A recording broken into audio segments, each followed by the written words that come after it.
오늘 말씀은 함께 기도하라는 제목으로 같이 생각해 보려고 합니다. 야고보서가 쓰일 당시에 유대 그리스도인들은 안팎으로 어려움이 있었습니다. 밖으로는 기독교에 대한 핍박으로 어려움을 당하고 있었고, 안으로는 경제적인 그런 빈부의 차, 졸부들이 생겨나면서 경제적인 이유로 성도 간에 차별이 생겨나는 일이 있었고요. 그래서 신앙은 매우 형식적으로 되어버렸고, 그들 가운데 사랑이 식어져가는 어려움이 있었습니다. 그래서 그 당시 서로를 향해서 독서를 뱉기도 하고, 또는 교제가 끊어지는 일들이 교회 안에서 일어나면서 초기 기독교가 제대로 세워지기도 전에 무너질 지경의 그런 교회 모습이 있었다고 합니다. 그래서 야고보서는 교회가 회복해야 될 본래의 모습에 대해서 강조하면서 성도라면 이 땅에서 살아갈 때 만나게 되는 구체적인 상황에 대해서 어떻게 대처해야 하는가에 대해서 가르쳐 주고 있습니다. 그래서 야고보서에는 유난히 명령의 말이 많이 있습니다. 뭐뭐 해라, 뭐뭐 하지 말아라. 야고보서는 바울과 함께 강조했던 것이 믿음과 행함이 어떻게 구체적으로 삶에서 실천되어지고 실현되어야 하는지에 대해서 가르쳐주고 있습니다. 오늘 본문은 야고보서의 맨 마지막 단락입니다. 맨 마지막에는 꼭 해야 되는 이야기를 하게 되죠. 그래서 오늘 야고보서의 마지막 문단에서 성도들에게 하고 싶은 얘기의 가장 중요한 것은 고난 가운데서도 기도해야 된다는 것입니다. 고난 가운데 있다면 기도해라. 두 번째는 진리에서 떠난 사람들을 회복시켜라. 이 두 가지를 강조해서 설명하고 있습니다. 그건 초대교회의 그런 안팎의 어려움에 있었던 교회들에게만 주시는 말씀이 아니라 오늘날 교회, 오늘날 우리에게도 꼭 필요한 말씀이라고 생각하게 됩니다. 세상을 살아가면서 우리가 경험하듯이 고난으로부터 자유로운 사람은 한 사람도 없다고 저는 생각합니다. 죄 때문에 고난을 겪기도 하고요. 내 잘못 때문에 고난을 겪는 일도 있고, 경제가 어려워져서 겪는 어려움도 있고, 질병으로 인해서 겪는 어려움도 있습니다. 또는 시험을 당해서 겪는 어려움도 있습니다. 고난의 형태는 매우 다양하고 매우 여러 가지 양상으로 나타납니다. 그런데 고난에 대해서 대응하는 것도 믿는 자냐 믿지 않는 자냐에 따라서 매우 달라질 수 있다는 거죠. 야고보 사도는 성도들이 만날 수 있는 그 고난에 대해서 성도들이라면 대비하기를 원하고 있습니다. 오늘 두 가지, 아까 이야기한 대로 병든 자, 또 고난이 있는 자, 또 그 신앙에서 이탈한 자를 어떻게 대응해야 하는지에 대해서 같이 생각해 보려고 합니다. 야고보 사도는 먼저 고난당하는 자들에게, 자, 고난당하는 자가 있느냐? 그는 기도할 것이요. 기도하라고 권합니다. 이건 우리가 너무나 잘 아는 말씀입니다. 고난에 직면한 성도들이라면 함께 기도로 극복해야 된다고 말씀한 것이라고 생각합니다. 특별히 이 야고보 사도는 오늘 본문에서 고난 중에서 질병에 걸린 자들은 어떻게 해야 되는가를 얘기합니다.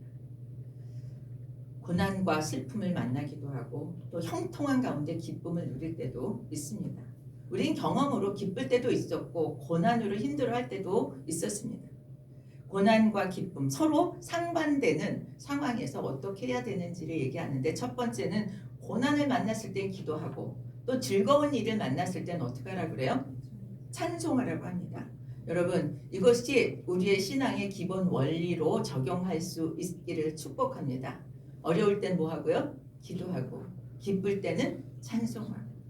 여러분들 가장 기본적인 이 신앙의 원리인데 실제로 실천하기는 그렇게 녹록지 않습니다.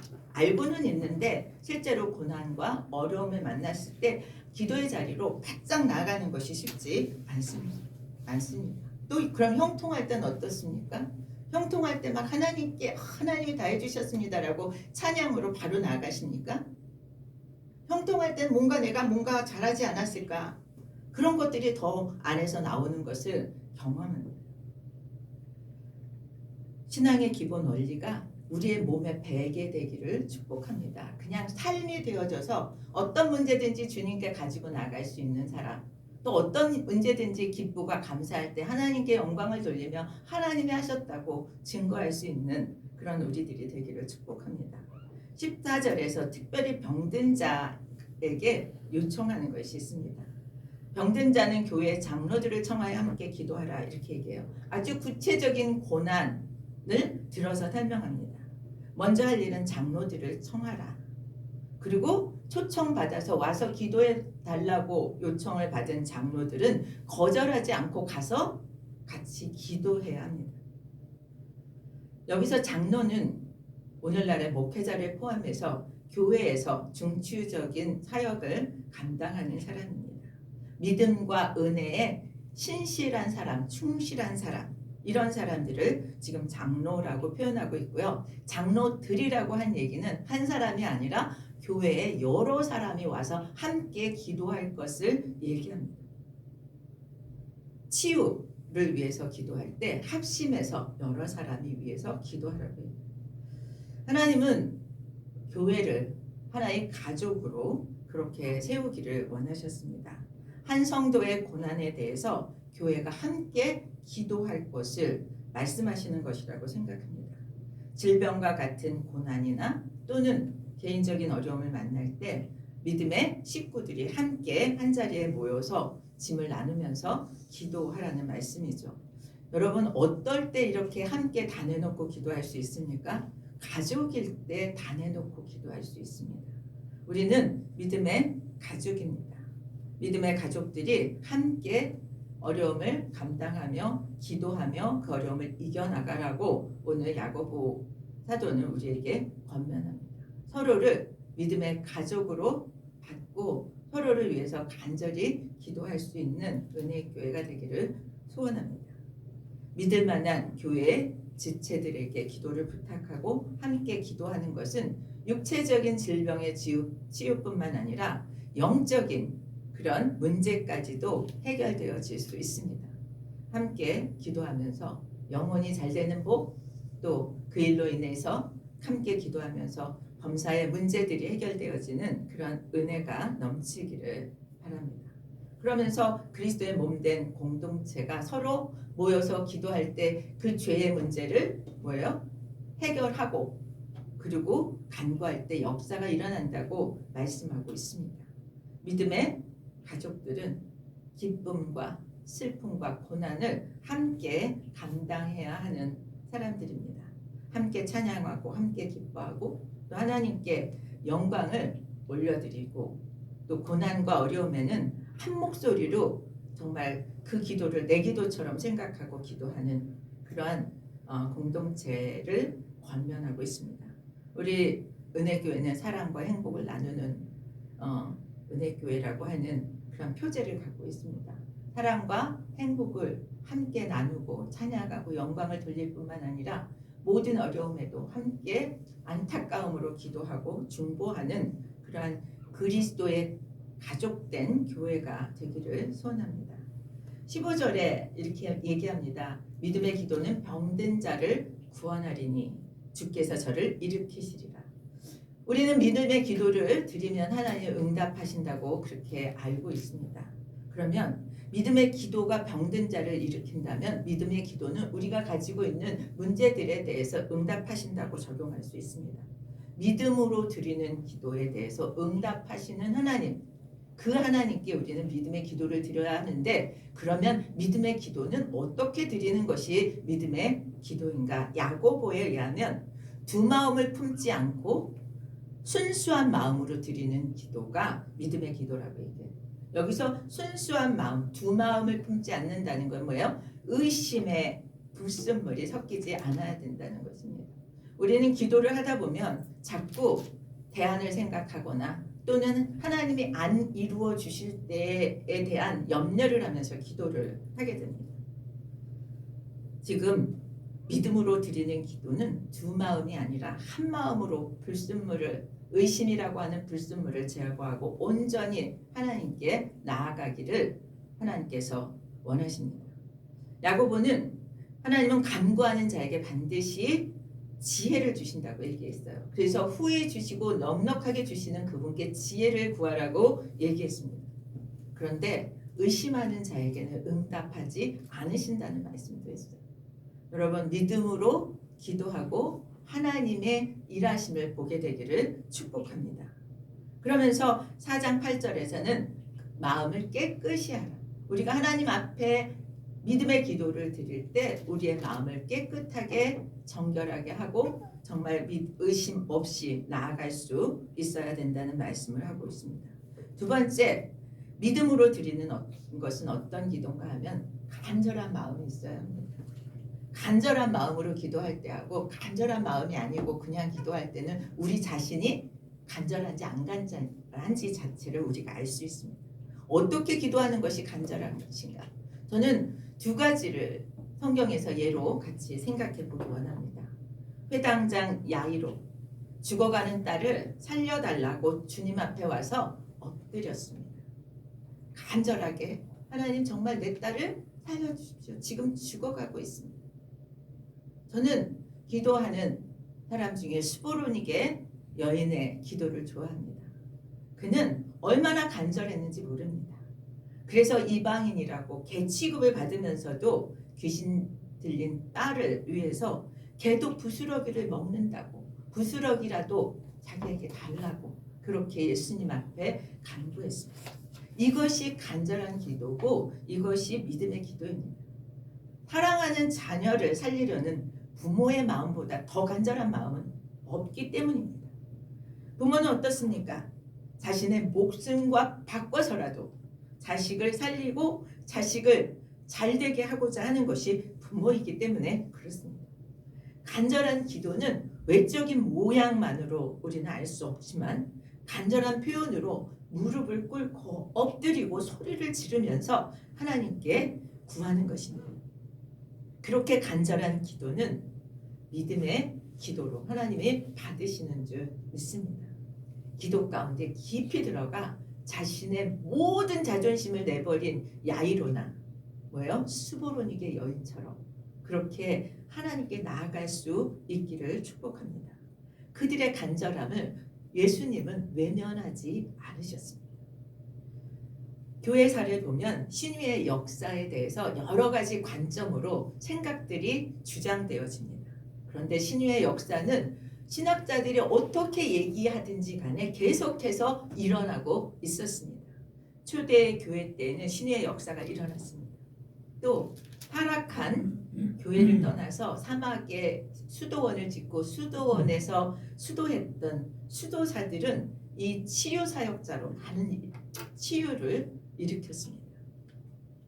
신유에 대한 신학자들의 주장들이 여러 가지가 나왔습니다. 그 중에 어거스틴은 이 신약 성경에 나오는 기적들은 일회적인 사건이지 계속해서 일어나는 일이 아니다라고 주장했습니다. 그런데 그가 말년에 그가 맡고 있었던 한 사람이 발작을 하게 됩니다. 죽은 것처럼 쓰러졌습니다. 그런데 교회가 다 모여서 기도했는데 그가 회복되었습니다. 이 치유의 역사를 체험하고 나서 그는 신유에 대해서 지금도 일어나고 있다라고 태도를 바꾸었습니다. 오늘날에도 신학적으로 신약의 성령의 역사는 그때에만 일어나는 사건이지 지금 일어나는 것은 그때와 같은 성령의 역사가 아니라고 주장하는 신학들을 하는 사람들도 있습니다. 그런데 어떻습니까? 지금도 일어나고 있습니다. 로마의 기독교가 국교화되고 나서 교회가 조직화되고 교리화되면서 성령의 역사가 나타나지 않았습니다. 그래서 중세시대와 초대교회 시대에 이 신유에 대해서 태도가 많이 달라집니다. 초대교회는 이 질병의 역사를 악령의 역사라고 봤기 때문에 다 고쳐져야 된다라고 믿었습니다. 근데 중세교회는 질병에 대해서 어떻게 이해를 했냐면 그것을 하나님이 주신 것이기 때문에 그것을 통해서 사람을 훈련시키는 방편이다 이렇게 받아들이면서 치유를 위해서 기도하기보다는 회개를 하라고 그렇게 가르쳤던 적도 있습니다. 저는 이 두 가지가 다 가능하다고 생각합니다. 그래서 중세 캐톨릭에서는 병자에게 기름 붓고 치유를 위해서 기도했던 기름 붓는 의식을 오늘날에는 종부성사, 그래서 죽기 직전에 기름을 부어서 그렇게 죽음을 준비하는 그러한 의식으로 바꾸어 버렸습니다. 이 중세 시대에는 이 종부성사를 하고 났는데 살아난 사람이 있었어요. 그럼 그 사람은 죽음을 전제로 해서 기도를 해줬는데 살아났잖아요. 그런 사람은 죽은 사람처럼 살아야 했대요. 말도 안 되죠. 그리고 그 죽었다가 다시 살아난 죽음을 전제로 종부성사를 했던 사람이 살아나면 결혼도 할 수 없게 제도가 되어 있었대요. 그럼에도 불구하고 중세 시대에도 신유는 계속 일어났다는 사실입니다. 종교개혁자 마틴 루터나 존 칼뱅 같은 사람도 전부 성령의 은사는 중지되었다라고 주장했던 입장이었습니다. 그런데 실제 은사가 계속해서 일어나고 있고 치유가 일어나는 것을 통해서 그들의 생각을 바꾸게 되었습니다. 루터도 똑같은 입장이었습니다. 왜냐하면 신학의 사조를 따라서 생각들이 많이 바뀌기 때문에 그렇습니다. 루터 역시 은사가 중지되었다. 신약 초기에만 있었던 일이다 라고 하는 입장이었는데 죽어가던 친구가 간절히 기도했더니 살아났습니다. 그리고 그가 말년에 정신병에 걸린 사람을 위해서 기도했는데 그가 온전히 치유되는 역사를 경험했습니다. 그리고 그는 이제 신유의 역사를 인정하고 신유를 위해서 기도하는 사람이 되었습니다. 그 이후로 계속해서 신유는 일어나고 있습니다. 여러분, 우리의 질병, 병원에서 치유되지 않는 것들, 오래된 것들 다 하나님께 믿음으로 기도할 수 있고 치유됨을 믿고 기도할 수 있기를 축복합니다. 하나님이 하시는 일은 의학보다 더 우선할 수 있음을 믿음으로 받기를 축복합니다. 계속해서 야고보는 우리가 어떻게 기도해야 하는지를 얘기합니다. 16절에 의인의 간구는 역사하는 힘이 많으니라 이렇게 얘기해요. 의인은 죄가 없어서 완벽한 사람을 뜻하지 않습니다. 완벽한 사람 예수 그리스도 외에 없습니다. 의인은 그리스도의 십자가로 인해서 하나님께서 의롭다고 그냥 칭해준 사람들, 하나님의 자녀가 되고 하나님의 뜻을 구별해서 따라가려고 하는 사람이 의인입니다. 그렇다면 여러분, 우리는 의인입니다. 믿으십니까? 내가 스스로 나를 의인이라고 하는 것이 좀 민망하지만 내가 완벽해서가 아니라 온전해서가 아니라 의롭다고 여겨주셨기 때문에 의인이에요. 그리고 의인의 간구는 역사하는 힘이 있다고 한다면 우리의 간구도 역사할 줄 믿으시기 바랍니다. 이것이 믿음입니다. 나는 안 돼가 아닙니다, 여러분. 나도 할 수 있습니다. 왜냐하면 내 힘이 아니기 때문에 가능합니다. 우리를 의롭다 하시고 자녀를 삼아주셔서 거듭났고 하나님의 뜻을 따라서 살아가는 우리들의 기도에도 역사하는 힘이 많은 줄 믿습니다. 그 예로 야고보는 엘리야를 들고 있습니다. 엘리야의 기도를 들어 설명하죠. 엘리야의 기도는 엄청나지 않습니까? 850대 1로 기도해서 승리했습니다. 그는 비가 오지 않기를 위해서 기도했더니 3년 6개월을 비가 오지 않아서 이스라엘 백성들로 하여금 회개하게 만들었습니다. 또 다시 기도했더니 하늘에서 비가 와가지고 막 홍수가 날 정도로 온 것이 아니라 열매를 맺기에 아주 적당할 만큼 비가 왔습니다. 참으로 놀라운 역사를 일으킨 엘리야에 대해서 야고보가 뭐라고 얘기하는가가 굉장히 중요합니다. 야고보는 이 엘리야를 뭐라고 얘기해요? 성정이 우리와 같은 사람입니다. 이 얘기는 굉장한 의미가 있습니다. 우리와 완전히 다른 사람이고 그는 특별한 능력을 가졌고 우리는 능력이 없다라고 얘기하지 않아요. 그는 우리와 성정이 같은 사람이었다. 그래서 지치면 어때요? 그냥 널브러지기도 하고 위기에 처하면 낙심하고 좌절하기도 합니다. 우리처럼 똑같이 느끼는 사람이었어요. 우리들도 바른 믿음을 가지면 엘리야처럼 능력의 기도를 할 수 있다라고 얘기해 주기 위해서 그는 우리와 같은 성정을 가졌다라고 얘기합니다. 오늘 우리에게 엘리야 같은 그런 기도할 수 있는 사람임을, 우리의 정체성을 다시 회복하기를 축복합니다. 그리고 다시 용기를 내서 기도할 수 있기를 바랍니다. 하나님께서 우리에게 주신 은사와 능력은 기도하는 가운데 경험되어집니다. 기도로 하나님이 내게 주신 은사를 다시 확인하시고 하나님의 놀라운 그런 능력을 체험하기 바랍니다. 기도에 나오는, 성경에 나오는 기도의 사람들, 하나님께서 믿음의 사람이라고 인정했던 아브라함이나 모세나 다윗이나 베드로나 바울, 다 그들도 어떤 사람들이었어요? 특별한 사람들이 아니었습니다.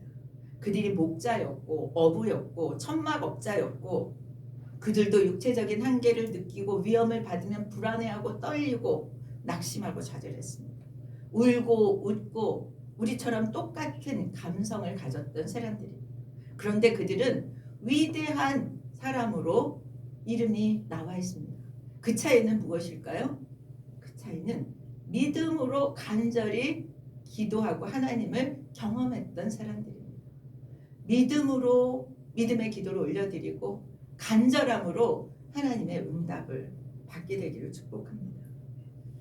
우리가 유럽에서는 영성이나 점성술, 미신을 그렇게 행했던 사람들이 기독교 신앙으로 많이 돌아온 사람들이 많았습니다. 우리나라도 마찬가지입니다. 이런 사람들은 영적인 공격을 굉장히 많이 받습니다. 왜냐하면 소속이 달랐는데 하나님께로 가는 것을 방해하기 위해서 무척 공격을 많이 합니다. 그런데 그 드러나는 양상들이 여러 가지로 나타납니다. 다툼이나 탐욕이나 뭐예요?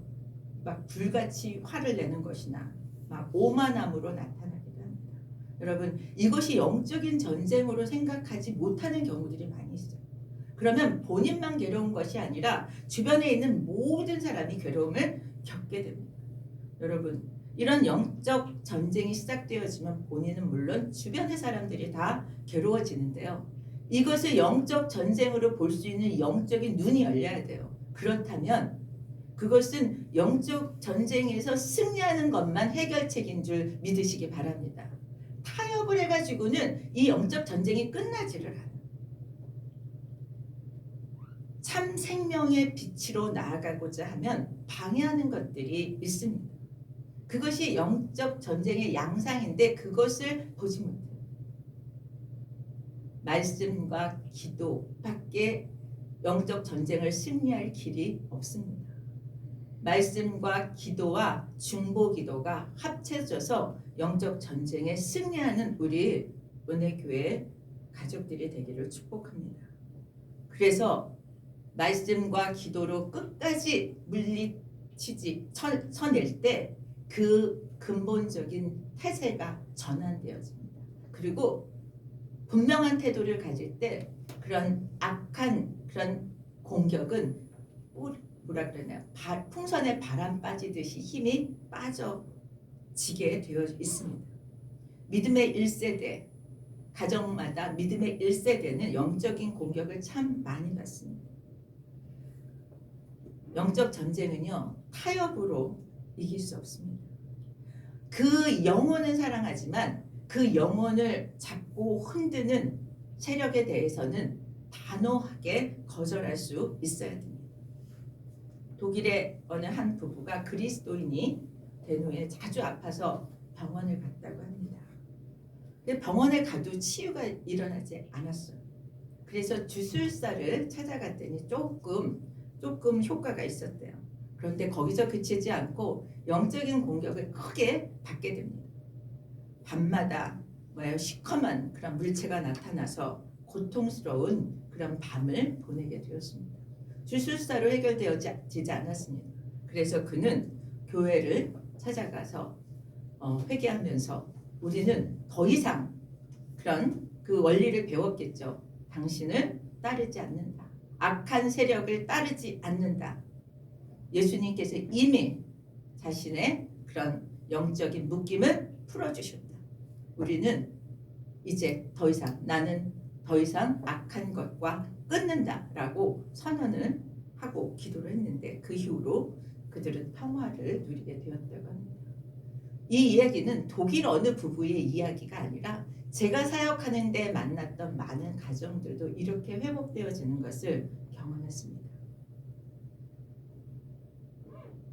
하나님 앞에 믿음의 기도를 드릴 때 영적 전쟁을 만나고 영적 전쟁에 대해서 단호하게 하나님만 따르고 하나님의 이름으로 선포하게 되어질 때 그런 해결의 승리의 길로 들어서는 줄 믿습니다.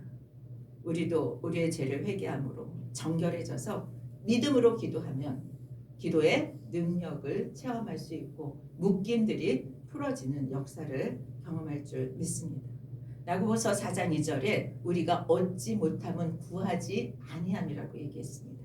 믿음으로 간절히 구하면 우리는 응답을 받게 될 줄 믿습니다. 그러면서 야고보는 두 번째 진리에서 떠나서 잘못된 길을 가는 지체들에 대해서 어떻게 해야 되는 걸 얘기합니다. 이보다 더 가슴 아픈 일은 없습니다. 믿음에서 떠나서 잘못된 길을 가는 것을 보는 것처럼 고통스러운 일은 없습니다. 야고보 사단은 살아있는 믿음과 죽은 믿음에 대해서 얘기하면서 우리가 하나님의 자녀가 되었음에도 불구하고 삶에서 열매를 맺지 못한다면 그것은 죽은 믿음이라고 얘기하고 그 믿음에 대해서는 책망합니다.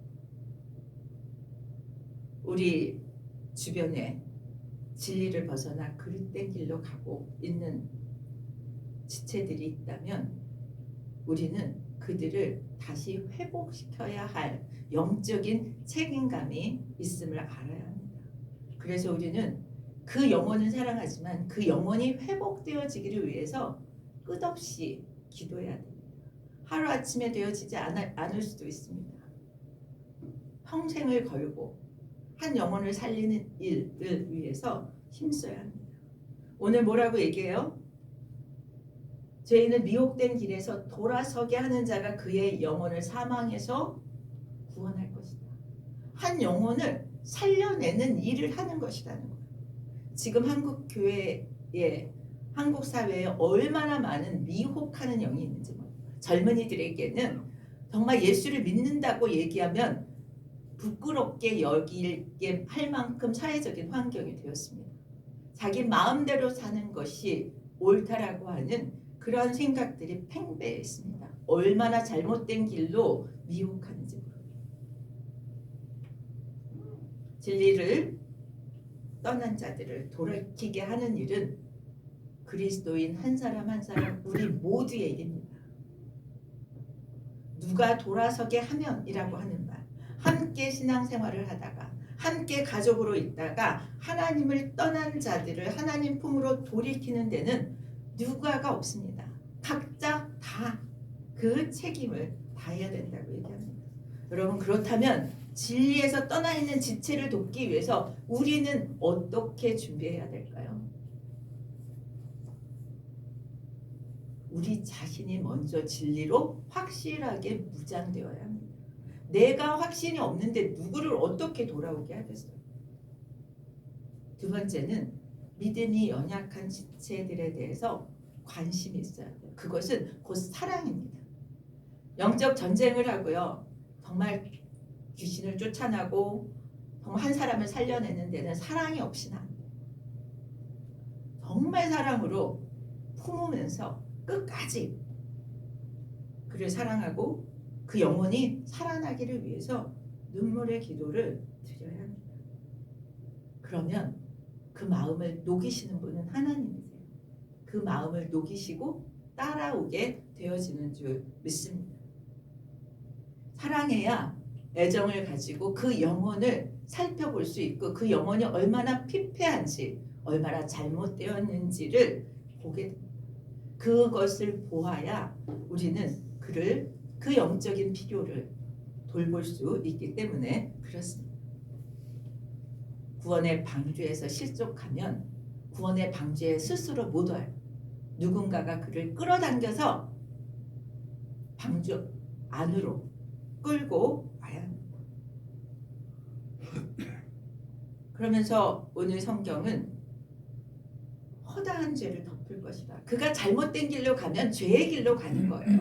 그가 잘못된 길로 가는 것을 막음으로 말미암아 뭐예요? 죄를 짓는 것을 막아주게 된다는 것입니다. 죄악으로 인해서 그리스도의 교회가 손상되고 상처 입는 것을 막게 되어지는 일도 포함해서 이야기하고 있습니다. 우리는 그들이 복음의 참된 진리를 깨닫고 거룩한 삶의 열매를 맺기까지 우리는 도와주어야 하는 줄 믿습니다. 왜냐하면 예수님은 잃어버린 한 마리의 양을 얼마나 소중히 여겼는지 99마리의 양을 놓고 가서 찾아오셨습니다. 우리에게 예수님의 마음이 부어져서 복음의 진리에서 이탈된 자들을 다시 돌보고 또 돌아오게 하는 일에 힘써야 될 줄 믿습니다. 정리하겠습니다. 우리는 살면서 여러 가지 모양의 어려움을 만납니다. 우리 기도의 자리에 신속하게 나아가기를 축복합니다. 하나님을 찾고 우리가 만난 고난과 질병에 대해서 함께 기도하는 우리들이 되기를 축복합니다. 영적 책임감을 갖는 정말 내 주변의 사람들에게 나는 어떻게 저들을 살려낼 것인가, 어떻게 회복되게 할 것인가 하는 그런 마음을 가지고 기도하며 구해낼 수 있게 되기를 소원합니다. 이것이 고난을 만나는 그리스도인의 바른 태도라고 생각합니다. 함께 믿음의 기도로 간절한 기도로 나아가서 기도의 능력이 우리의 삶에서 체험되어지고 열매들을 거둘 수 있게 되기를 예수 그리스도의 이름으로 간절히 축원드립니다. 우리 다 같이 일어나셔서 543장 찬양하겠습니다.